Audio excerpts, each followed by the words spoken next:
Bismillah ar-Rahman ar-Rahim. Welcome to a new session on discovering Islam after a gap of three three weeks, probably. Uh, before the winter break, we had discussed the question of how invitation is to be extended to others about the religion, the message of the Almighty, which we generally call as dawah. Dawah, dawat ilallah. In Arabic, this ta is quite often uh, pronounced as ha. Uh, when a sentence comes to an end on a certain word, and if it is ending with a pa, it's ha. So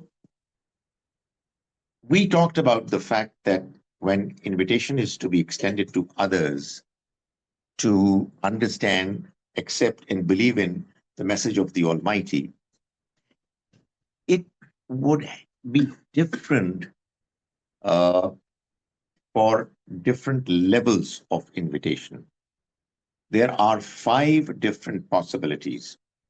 The most significant is most certainly the invitation, dawah, extended by the prophets. Then we also talked about the fact that the Almighty chose the children of Ibrahim for that purpose. And the children of Ibrahim are divided into two groups for that purpose. It was children of Israel first, uh, who did this job for something like 2,000 years.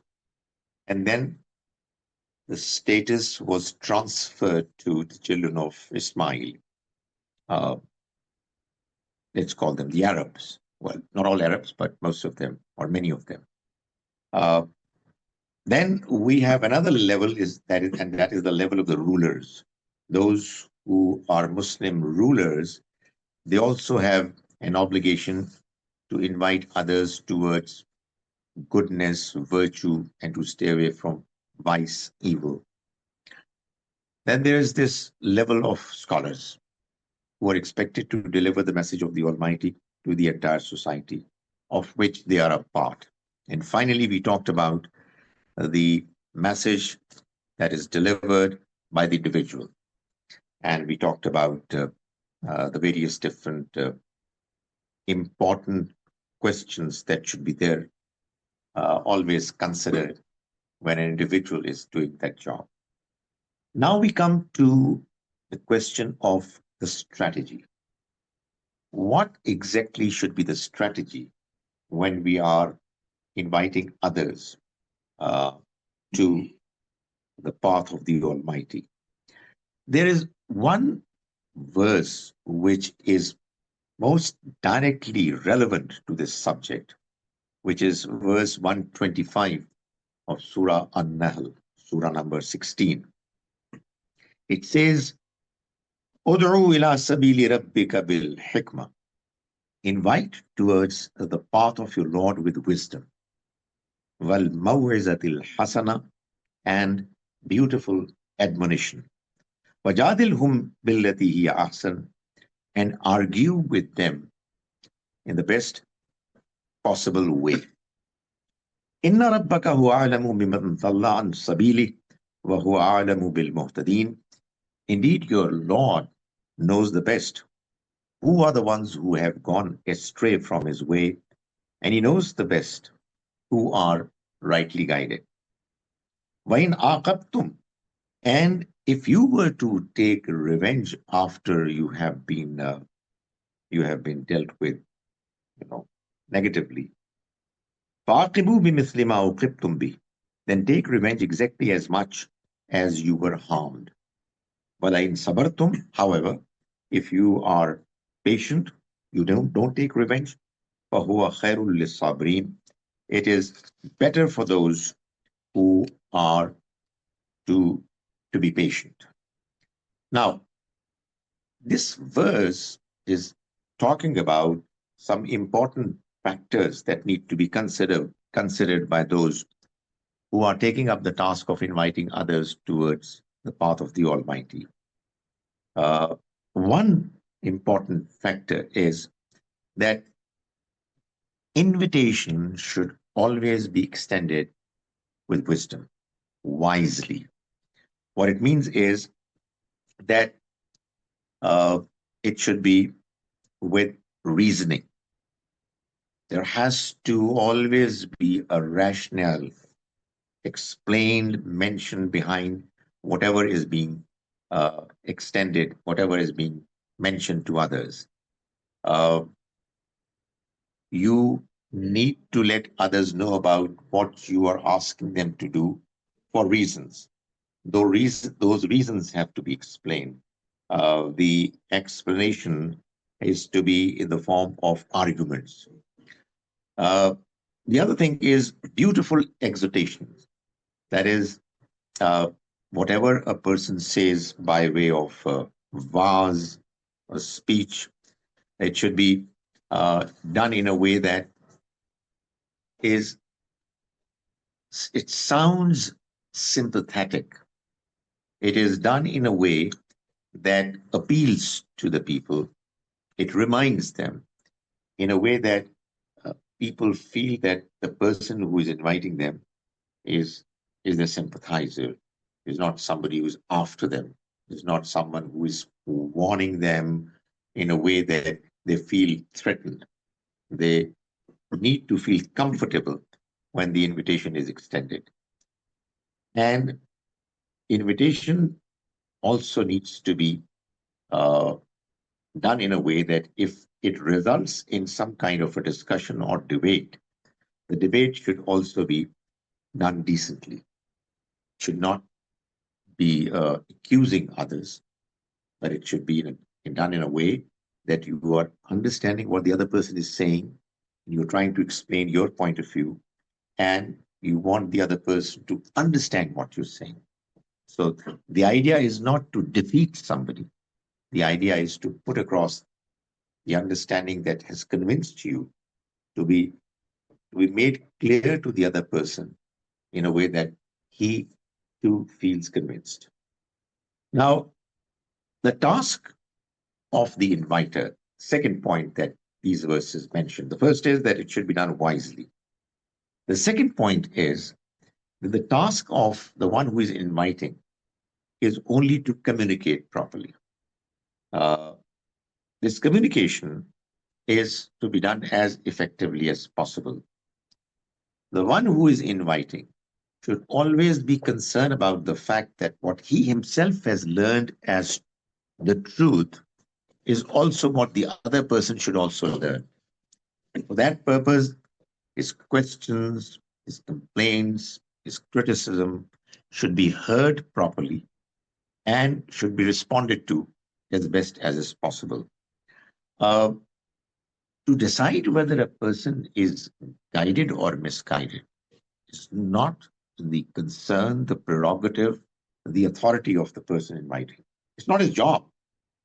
We are not here to declare and to give verdict that some of the people that we have invited to come and think about the message of the Almighty sympathetically, they're misguided.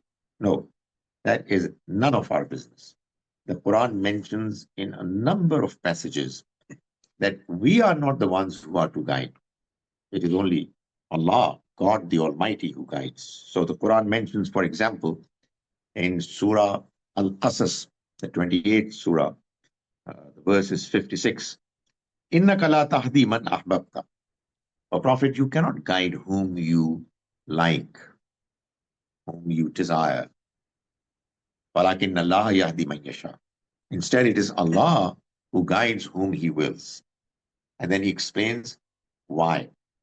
وَهُوَ أَعْلَمُ بِالْمُهْتَدِينَ. And He knows who are the ones who are to be guided, who are the ones who deserve to be guided.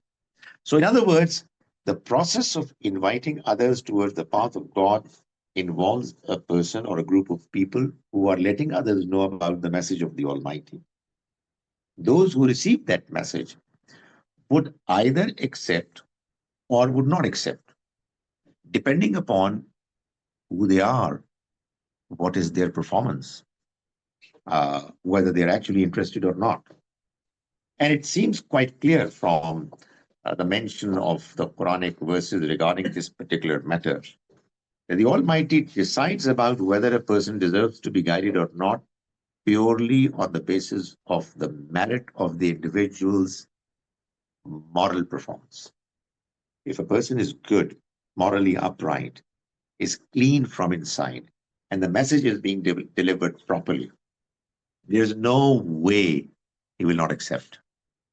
However, if the message is not getting accepted, there could be one of the two reasons, maybe both. One, the person who is being delivered the message is not a good person. And who knows about it? It's only Allah who knows it. God, the all-knowing, the all-powerful, wise God. And when he finds that a person is morally not good, he will not accept the message. Because the message is to be accepted from inside. And there are barriers erected for certain people who, let's say, are liars, who cheat, who cause harm to others, etc. The other possibility why a person would not accept the message is that probably he himself is a good person, but the message is not being delivered properly. It's not impressive. It's not done in a way that needs to be, normally presented. And the person, even if he's a good person, is put off. Quite often, what we find is that in our society, when some people present the message and they find that those who were delivered the message are not impressed, are not moved, they blame others for not accepting it. Uh, it's only the prophets of God who can be declared as people who are perfect in what they present, in the manner they present. While the rest of the people, well, there could be problems, there could be reasons for some good people not to be willing to accept that message. So we have no business whatsoever to accuse others of being misguided if they have not accepted our message. So the Quran, as I said, is replete with verses that clarify this point. Innama alaykal balagh wa alayna al-hisab. O Prophet, your job is to deliver. Our job is to hold people accountable. So you should focus on your task and let the Almighty decide. The third point that we find in these verses, this particular verse, is that although revenge is allowed, if you are talking to some people and they cause harm to you, they insult you, they cause physical harm to you, which is quite likely to happen. Some people get seriously upset when they are asked to accept a message different from what they have been following. It is allowed for you to take revenge only to the extent that you were harmed, nothing more than that. However, the Almighty says that if you forgive and be patient, لَهُوَ خَيْرٌ لِلصَّابِرِينَ, it is better for the one who is being patient. The Quran mentions that the forgiving is most certainly better. The one who has undertaken the task of delivering the message should try as best as he can to be polite, to be sympathetic, to be kind, to be forgiving, because that's what causes people's hearts to be won. That is exactly what the Prophet ﷺ did. He delivered the message. People were sometimes very harsh, very unfair. Their responses were bitter, unpleasant, and he would always be kind and polite and forgiving. So the Quran says, for instance, in one important passage in Surah 41, Hamim as-Sajda, La tastavil hasanatu wal sayya. Look, what is good and what is evil can't be the same. They are different from each other. Itfa billati hiya ahsan. So if you are treated in an evil way, respond to it in a way which is good. فَإِذَا الَّذِي بَيْنَكَ وَبَيْنَهُ عَدَاوَةٌ كَأَنَّهُ وَلِيٌّ حَمِيمٌ. So you know what's going to happen. The one between you and whom there was enmity, he would turn into a good friend of yours, a very close friend, as a result of your forgiveness, as a result of your policy of responding to an evil attitude, a, an unpleasant attitude, responding in a good, pleasant way. However, the Quran says, وَمَا يُلَقَّاهَا إِلَّا الَّذِينَ صَبَرُوا. This virtue cannot be achieved except by those people who are really patient. وَمَا يُلَقَّاهَا إِلَّا ذُو حَظٍّ عَظِيمٍ.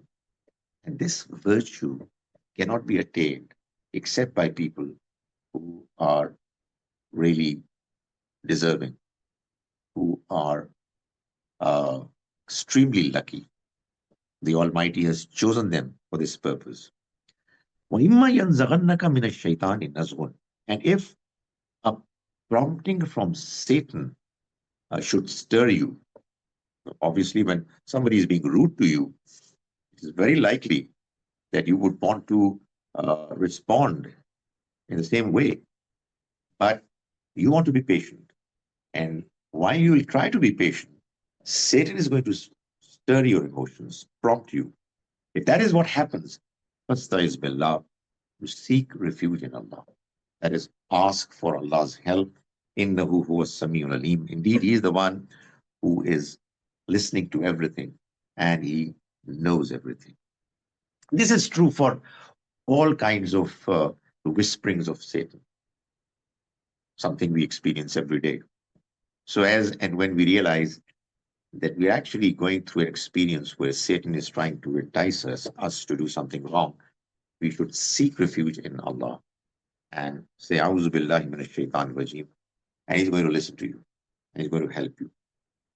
So, this is the verse 125 of Surah An-Nahl, which talks about what kind of strategy should be adopted by those who are inviting people towards the path of their Lord.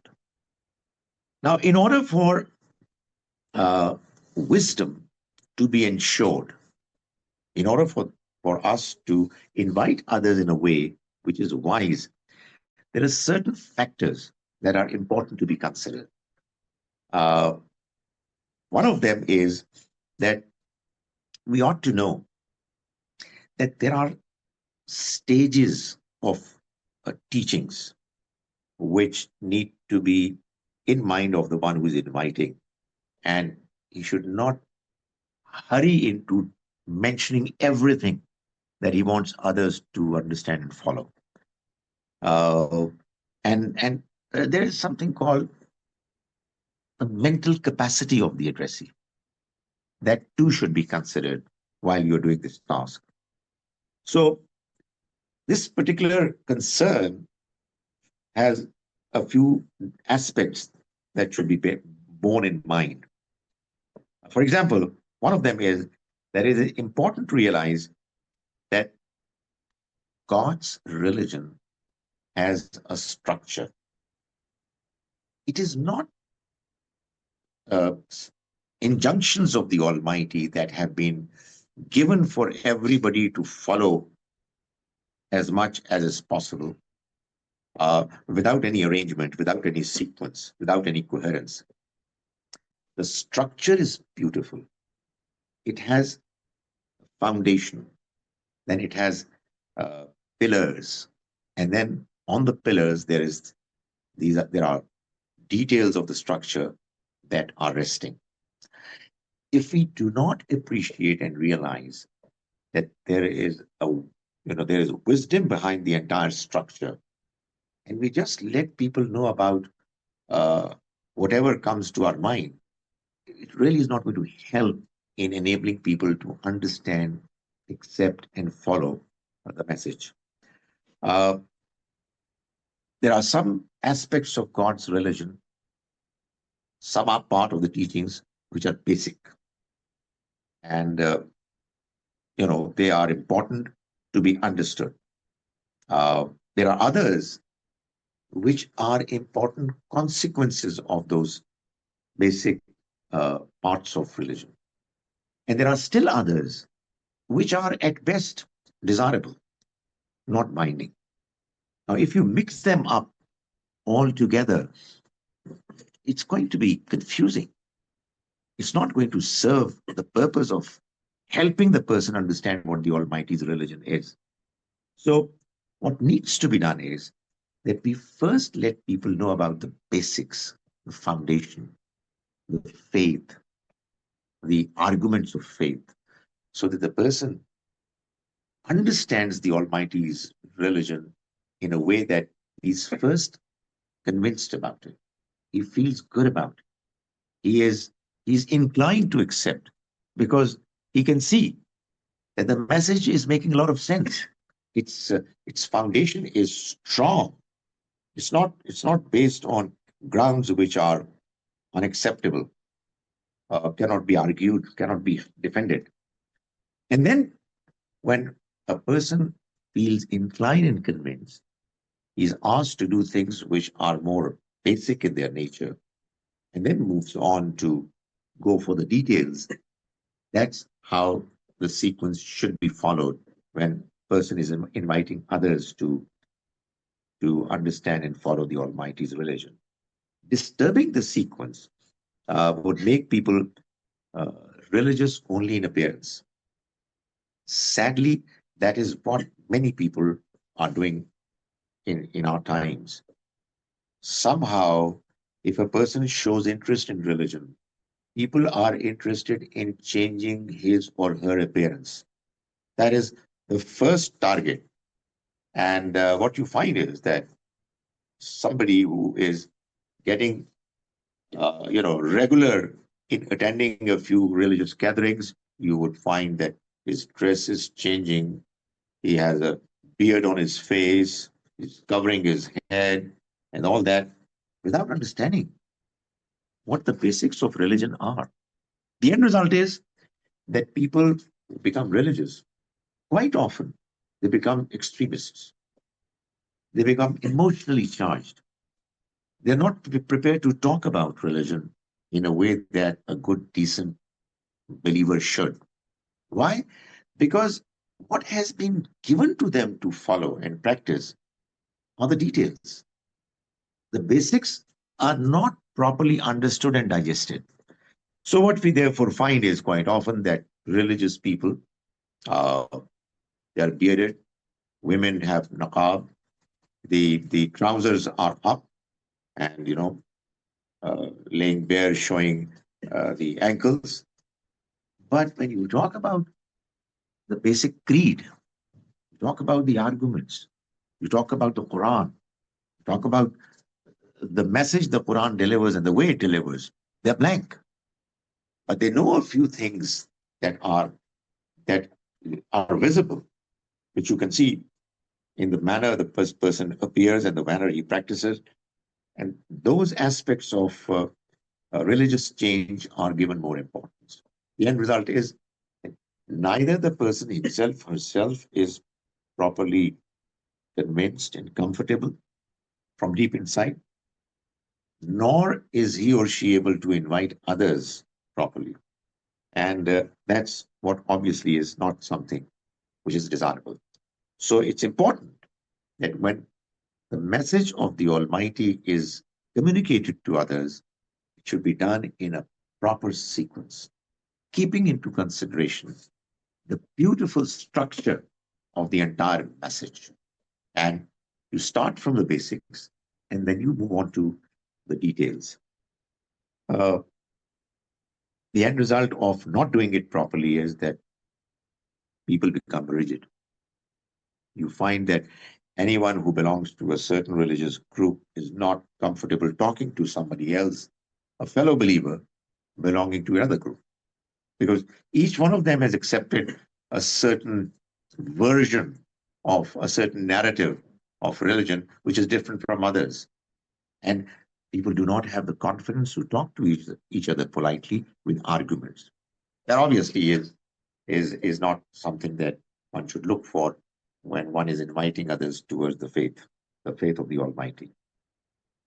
The second point that needs to be mentioned is regarding the fact that, you know, people have capacities and God's religion has various different aspects that need to be appreciated in their own proper respective positions.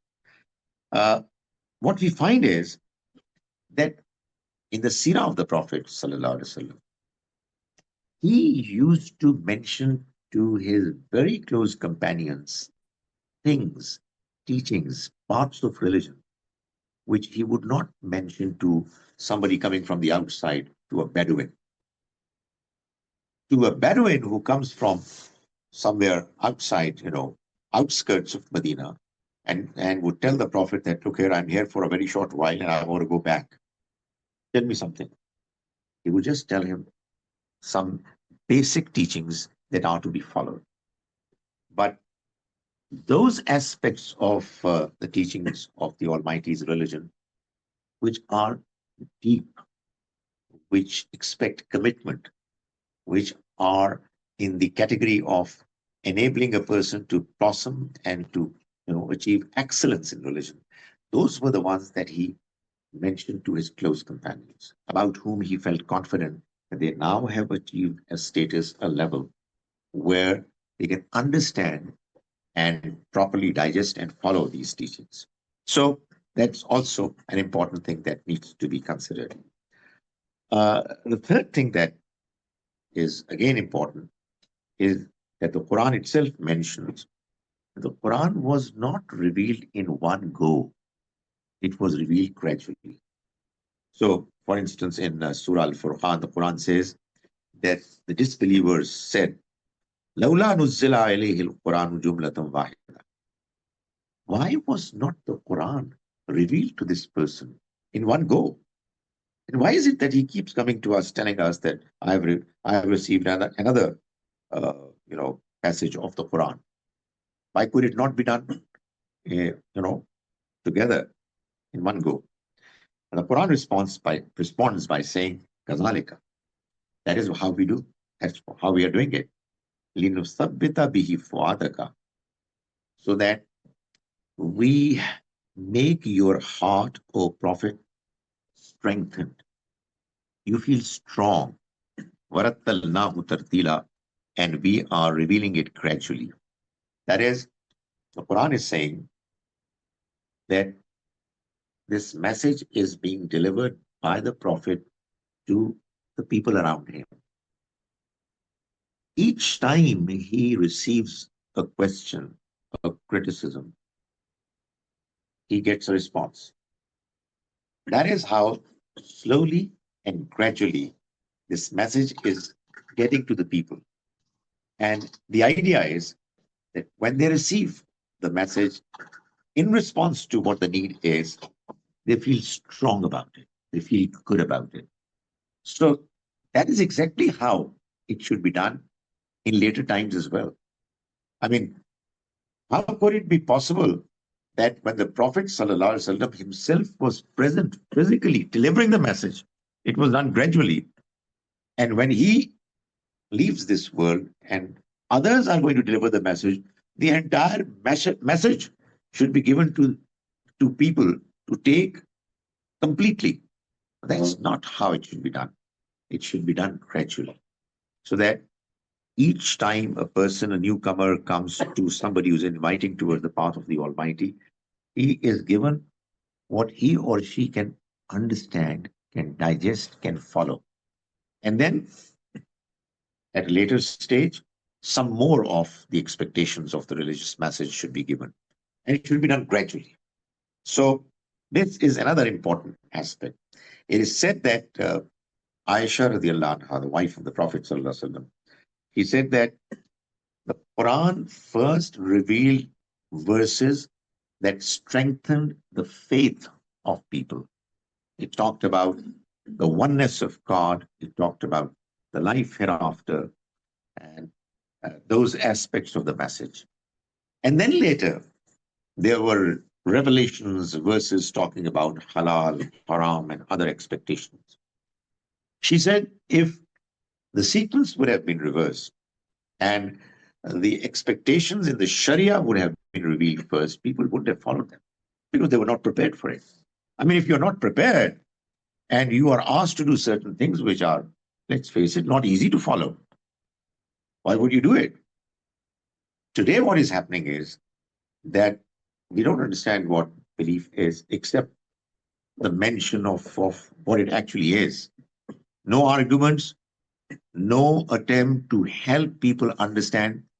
And one of the reasons why we don't understand is that's a great uh, disadvantage. We are not allowed to ask questions. So we cannot share our difficulty in understanding. We cannot express freely our doubts, our criticism. The Quran, on the other hand, if you read it, you will find is mentioning time and again strong criticisms raised by the kuffar in a way that you would feel that the Almighty is mentioning exactly what they were saying, probably even more effectively. Because the idea is, unless you have a question in mind, how would you understand the answer? And why would you be interested in the answer? So the Almighty has followed a certain sequence. And when the sequence was followed, the generation that emerged, the companions of the Prophet, they were strong. They were the people who really were worthy of being given the responsibility of this religious message to not only for them to follow, but also share with others. But today, as I was saying, what's happening is that we want people to listen to what we are saying and to accept. How would you accept when you're not even understood? When your mind has not been allowed to function freely and to ask questions?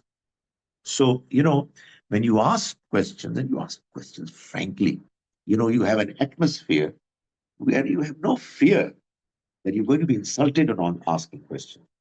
Quite often I come across people who say that, I did ask you in that particular lecture after that because I did feel like doing it. I felt that it should be asked in private. That's what the problem is. So when questions are raised and answers are provided, and the person then thinks about them and feels comfortable, then is the occasion that the person is now in a position to be given the challenge of following the rules of prohibition, of rules of what is obligatory.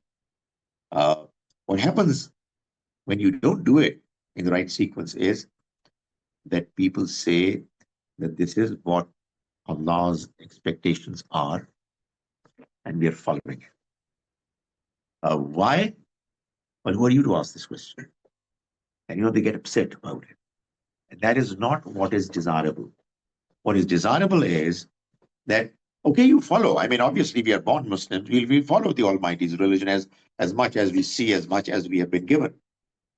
But simultaneously, we'll be open to understanding, open to criticism, so that we feel convinced deep down that what we are following is indeed the Almighty's message, and it is making sense. Uh, when it doesn't happen, then the end result is that anybody who criticizes is not welcome, is taken to task, and obviously that is not a healthy sign. So this sequence is extremely important. Now, another important factor is the psychological factor. You know, when you are delivering the message, you've got to see what the other person is, who he is, what is his mental stage, of as far as the accepting and understanding the message is concerned. There are a number of points that need to be discussed. I'm just going to mention them briefly, and hopefully the next time we meet, I'll talk more about them in detail. Uh, one thing that we should try as much as we can is that we make the message appear acceptable. It should be delivered in a way that the person who is listening to it, and he's a stranger, I can assure you, even if those people who were born Muslims, quite often, when they don't understand, they really have to be made to understand. And it can only be done if it is presented in a way that is made to look acceptable. The second thing is that uh, even if we are correcting somebody's point of view, uh, the uh, negative reaction should always be avoided. If somebody is being rude, somebody has stated something that is unpleasant, just ignore it. Just ignore it. The third thing is that uh, the the leaders in particular and all others in general, uh, we should give them respect. You know, instead of insulting people, instead of making them feel ashamed of what they are doing and what they're not doing, well, they should be given respect. Uh, we should also see if when you're presenting the Almighty's message, are the people in a mood to listen to it? Are they inclined or not? I mean, if they're not inclined, I mean, how will they ever accept it or be willing in listening to and taking positively the message? Uh, the other important factor is that the speech, the presentation, should not be too long. Something I think I'm guilty of not following. It should be brief enough for people to absorb, to digest, and should be made as interesting as possible. Uh, then, uh, obviously, not all occasions are appropriate for delivering the Almighty's message. I keep saying to people that God Himself is the most keen to enable people to acquire faith. So, what He does is that He continues to create occasions when people are going to be willing. Honestly, I'm telling you, many people on many occasions are non-serious. Non-seriousness is probably the most important reason why the message is not properly accepted. God creates occasions which force people to be serious if they want to be. I mean, for instance, this morning I was telling a young man that, look here, you know, I'm telling you a reality. I'm living in a very small city, looking at population, 150,000 people. And the Muslim population would be no more than 5%. In the last 2, 3 weeks, we have had two different janazas of two young people, 21 years old each, a boy and a girl. This is the reality of life. I mean, what happened to these families caused those families to be inclined to understand and to listen to the Almighty's message. So He keeps providing occasions. And if the occasion is there, we must avail it and say what people are prepared to understand and listen to. Then, when we are talking to people, we should try as best as we can to begin with a discussion on the points that we agree to. We should not start with disagreements. We are not here to fight with each other. When you are inviting others to faith, you're actually encouraging them to understand a message which you believe is from God.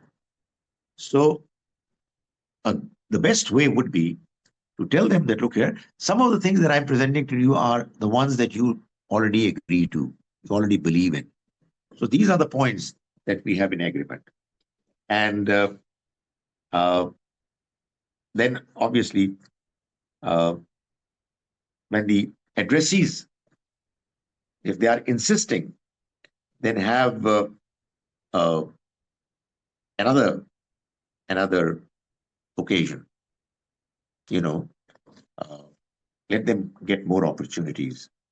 Let them get involved in discussions in a way that they will be more prepared mentally.